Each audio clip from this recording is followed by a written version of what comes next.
అందరికీ నమస్కారం. ఈరోజు మనం గురక గురించి మాట్లాడుకుందాం. నేను doctor N Harish Kumar, ENT డాక్టర్ని.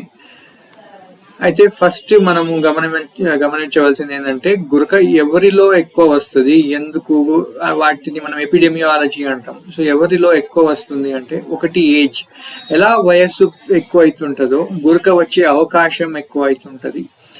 లేడీస్ కన్నా జెంట్స్ లో అంటే మగోళ్ళలో ఎక్కువ వచ్చే అవకాశం ఉంటుంది. జెనెటిక్స్ అంటే కొంతమందిలో దొడ్డు నాలుక ఉంటుంది అనమాట, వాళ్ళకు వంశపారంపరంగా ఫ్యామిలీలో నాలుక పెద్దగా ఉండడం అనేది చూస్తూ ఉంటాము. కొంతమంది షార్ట్ నెక్ అంటాం అనమాట, ఈ మెడ అనేది చిన్నగా ఉంటుంది, short neck, small airway, small చిన్. కొంతమందికి ఈ చిన్ అనేది రిట్రాక్టెడ్ ఉంటుంది అనమాట. దీనివల్ల ఏమవుతుంది, గొంతులో గాలిపోయే దారి అనేది చిన్నగా అయిపోతుంది. సో ఇవన్నీ జెనెటిక్స్, ఇది పేరెంట్స్ ఉంటే పిల్లలకు వచ్చే అవకాశం ఉంటుంది. సో వీటి వల్ల కూడా ఫ్యామిలీలో గురక ఉండే అవకాశం ఉన్నది. అంటే మా తాతకు ఉండింది, మా నాన్నకు ఉండింది, నాకున్నది అని చెప్తారు కొంతమంది. సో అది ఎందుకు అనుకుంటే, షార్ట్ నెక్, గొంతు చిన్నగా ఉండడం, రిట్రాక్టెడ్ చిన్, చిన్నగా ఇట్లా ముందుకు రాకుండా లోపలికి ఉండడం, నాలుక పెద్దగా దొడ్డుగా ఉండడం అనమాట. ఇవి జెనెటికలీ చెప్పొచ్చు. సర్ది అలర్జీ వల్ల కూడా ముక్కులో లోపల ఉన్న చర్మం వాపొచ్చేసి, గొంతులో ఉన్న చర్మం వాపొచ్చి ఉన్న దారి ఇంకా చిన్నగా అయిపోయి గురక పెరిగే అవకాశం ఉంటుంది. ఆల్కహాల్ కన్జంప్షన్ అనేది డెఫినెట్లీ ఒక రోల్ ప్లే చేస్తుంది. మనము పేషెంట్ అనే వాళ్ళు అది ఆల్కహాల్ మందు తాగినప్పుడు బాడీ టోన్ అంటే మజిల్స్ కి బలం తగ్గిపోయి అవి లూజ్ అయిపోతాయి. కాబట్టి ఎల్లెంకెల పడుకున్నప్పుడు నాలుక అనేది వెనక పడిపోయి గురక వస్తుంది. బేసిక్ గా గురక ఎందుకు వస్తుందంటే, గొంతులో ఉన్న టిష్యూస్, ఏ మాంసం ఏమున్నదో అవి లూజ్ అయిపోయి గాలిపోయే దారిని ఓపెన్ పెట్టలేకపోతున్నాయి అనమాట. అవి ష్రింక్ అయిపోతున్నాయి. అవి అంటే ష్రింక్ అంటే దగ్గరకు వచ్చేసి ఆ చిన్న ప్లేస్ నుంచి పోవడం వల్ల సౌండ్ వస్తుంది అనమాట, అని సౌండ్ వస్తుంది. ఎందుకు అంటే గాలిపోయే దారి చిన్నగా అయిపోయి ఈ టిష్యూస్ అనేవి వైబ్రేట్ అవుతున్నాయి. ఎల్లంకెలా పండుకుంటే మళ్ళీ అదే నాలుక అనేది వెనక పడిపోయే అవకాశం ఉంటుంది. నాలుకకు టోన్ లేకపోవడం వల్ల, ఏజ్ వల్ల కానీ, లేకపోతే ఈ జెనెటిక్స్ వల్ల, ఆల్కహాల్ వల్ల నాలుక వెనక పడిపోయి ఎల్లకెలా పండుకుంటే వాళ్ళకి గురక ఎక్కువ వస్తుంది. గురక ఎవరిలో ఎక్కువ అంటే వీటి వల్ల ఎక్కువ అని మనం అనుకుంటాం. గురకకు కారణాలు ఏంటి అంటే, ఇప్పుడే మనం చెప్పాము, గాలిపోయే దారి అనేది చిన్నగా అయిపోతే ఆ చిన్న దారి నుంచి గాలి పోతుంది కాబట్టి మనకు సౌండ్ వస్తుంటది అనమాట. కోల్డ్ అలర్జీలో ఎక్కువ అవుతుంటది. దాంతో ఇక్కడ మనం గమనించగలము, ఇది ముక్కు నుంచి గాలిపోయే దారి. ఈ ఫోటోలో మంచిగా గాలి ఊపిరితిత్తుల లోపలికి పోతున్నది. మనకి ఇంతే స్పేస్ ఉంటుంది, ఎక్కువ స్పేస్ ఉండదు. అయితే ఇక్కడ ఈ నాలుక అనేది వెనక పడిపోతుంది, గాలిపోయే దారిని కన్స్ట్రిక్ట్ దగ్గరకు వచ్చేస్తుంది అనమాట. దానివల్ల ఇక్కడ మనకు ఆ సౌండ్ అనేది వస్తుంది, వైబ్రేషన్ వల్ల సౌండ్ వస్తుంది. దాన్ని మనం గురక అని అంటాము.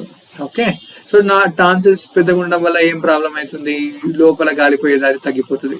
సో దీని వల్ల కూడా కొంతమందిలో గురక వస్తుంటది. అన్నిటికంటే కామన్ ప్రాబ్లం ఏంటి అంటే, బీయింగ్ ఓవర్ వెయిట్, అంటే బరువు ఎక్కువ ఉండి గొంతు భాగంలో కొవ్వు జమ కావడం వల్ల గాలిపోయే దారి తగ్గిపోయి వాళ్లకు గురక వస్తుంటది. మోస్ట్ కామన్, అన్నిటికంటే కామన్ రీజన్ అంటే బరువు ఎక్కువ ఉండడమే. బరువు తగ్గించగలిగితే మాత్రం పేషెంట్ కు గురక ఆటోమేటిక్ గా చాలా మందికి తగ్గిపోవడం చూస్తూ ఉంటాము. సో మేము మా ప్రాక్టీస్ లో గమనించేది ఏంటంటే, బరువు ఎక్కువ ఉండడం వల్ల వచ్చే గురకనే మనం ఎక్కువ గమనిస్తూ ఉంటాము.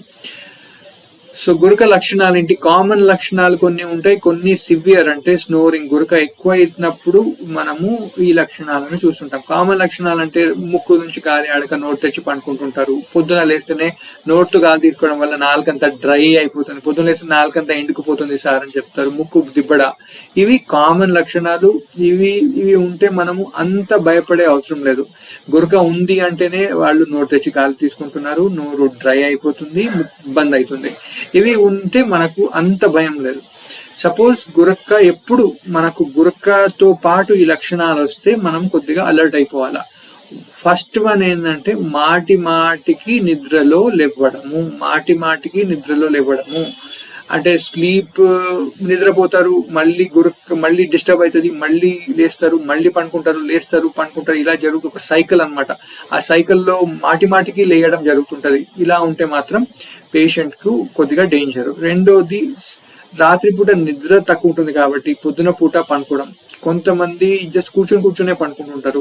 కొంతమంది టీవీ చూస్తుంటేనే నాకు నిద్ర వచ్చేస్తుంది సార్, కొంతమంది బండి నడుపుతుండగా కూడా నిద్ర వస్తుంది సార్ అని కూడా చెప్తారు. ఫీలింగ్ స్లీపీ డ్యూరింగ్, నిద్ర సరిపోతలేదు కాబట్టి పొద్దున పూట వాళ్ళు బాగా పండుకుంటారు. ఈ లక్షణం కొద్దిగా డేంజర్. రాత్రిపూట సడన్ గా గాలి ఆడకుండా లేవడం జరుగుతుంది అనమాట కొంతమంది, దీన్ని చోకింగ్ అంటాం.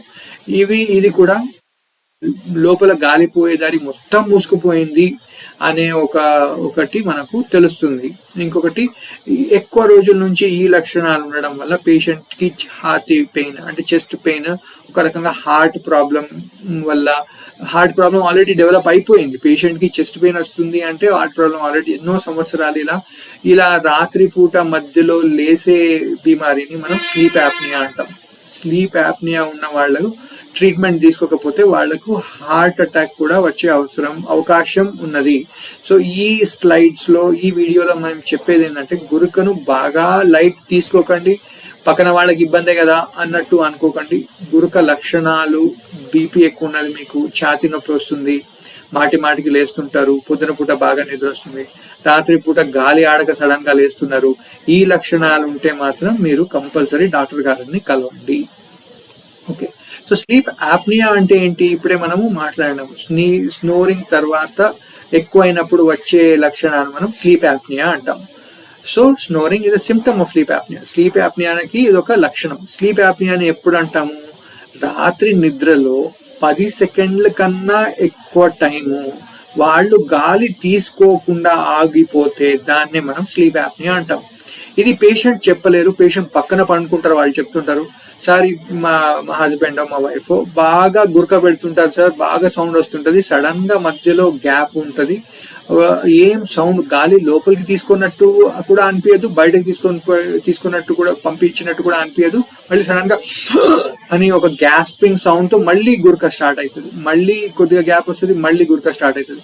సో ఈ సైకిల్ అనేది నడుస్తుంటది. మధ్యలో ఈ గ్యాప్స్ అంటే ఏం లోపల గాలి లోపలికి పోతలేదు, బయటికి పోతలేదు, దీన్నే మనం యాప్నియా అంటే ఆగిపోవడం. గాలి ఆగిపోతుంది అనమాట మధ్యలో. ఇలాంటి లక్షణాలు ఉంటే మాత్రం ఇది ఒక సీరియస్, మనం దీనికి వెంటనే ట్రీట్మెంట్ తీసుకోవాల్సి వస్తుంది. స్లీప్ యాప్నియా ఎప్పుడు జరుగుతుంది? శరీరంలో రక్తంలో 90% కన్నా ఎక్కువ గాలిపోయేది ఆగిపోయినప్పుడు మాత్రమే జరుగుతుంది.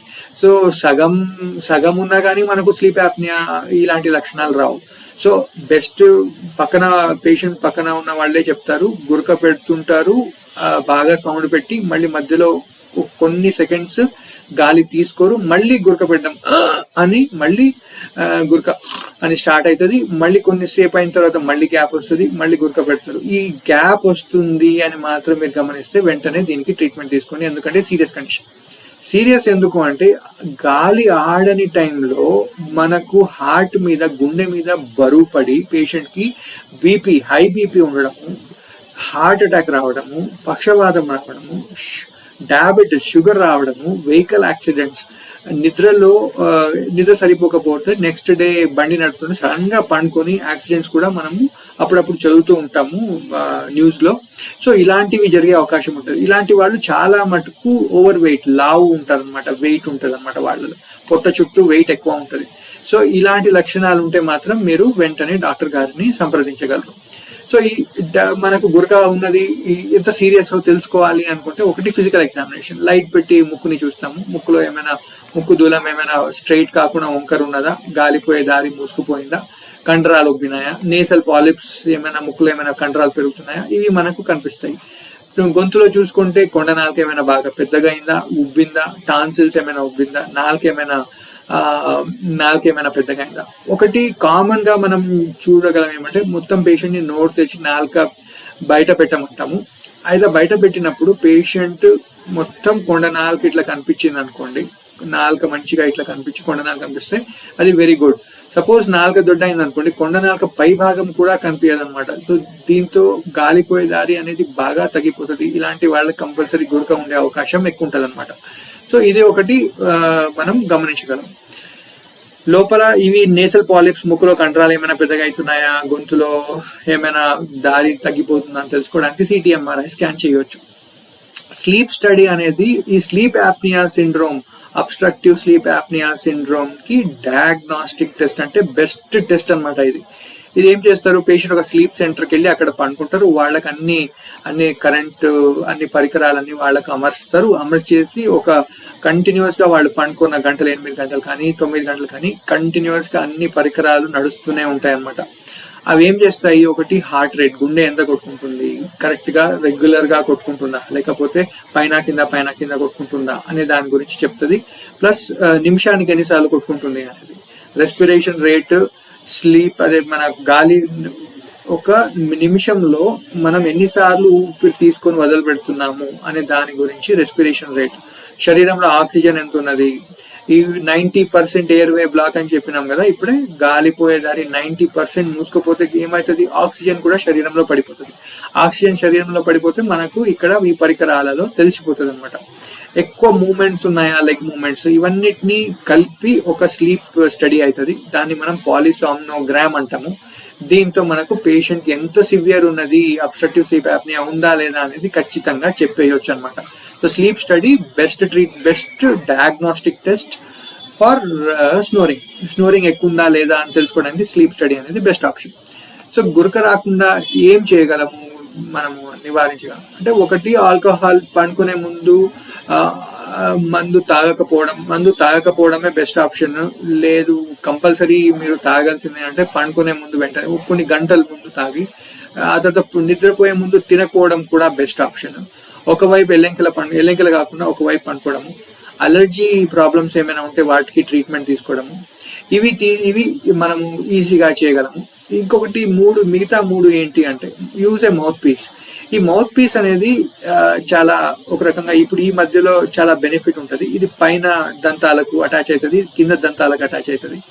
ఇదేం చేస్తుంది అంటే కింద దవడను ముందుకు తీసుకొని వస్తుంది అనమాట. కింద దవడను ముందుకు తీసుకురావడం వల్ల దాంతోపాటు నాలుక కూడా ముందుకు వస్తుంది. కింద దవడ ముందుకు వచ్చినప్పుడు నాలుక వెనుక పడిపోకుండా వాళ్ళకి స్లీప్ యాప్నియా అంటే నాలుక వెనుక పడిపోకుండా గురక ఆగిపోతుంది. చాలా మంది సింపుల్ అంటే సివియర్ కాదు, మైల్డ్ కేసెస్ లో చాలా మటుకు ఇదే ప్రాబ్లమ్ ని సాల్వ్ చేస్తుంది. కానీ బెస్ట్ ఆప్షన్ ఏంటి అంటే లూజ్ వెయిట్, బరువు తగ్గడము, ఎక్సర్సైజ్కి వెళ్ళడము, వాకింగ్ లేకపోతే జిమ్కి వెళ్ళి బాడీ టోన్ పెంచుకోవడం అనేది చాలా మటుకు చాలా మందిలో ప్రాబ్లమ్ని సాల్వ్ చేసేస్తుంది. అన్ని ట్రై చేసాము కానీ తగ్గుతలేదు అండ్ ఆల్సో మనకు స్లీప్ యాప్నియా ఉంది అని కన్ఫర్మ్ అయిపోయిందంటే వాళ్ళకు డాక్టర్ గారు సిప్యాప్ మెషిన్ అనేది పెడతారనమాట.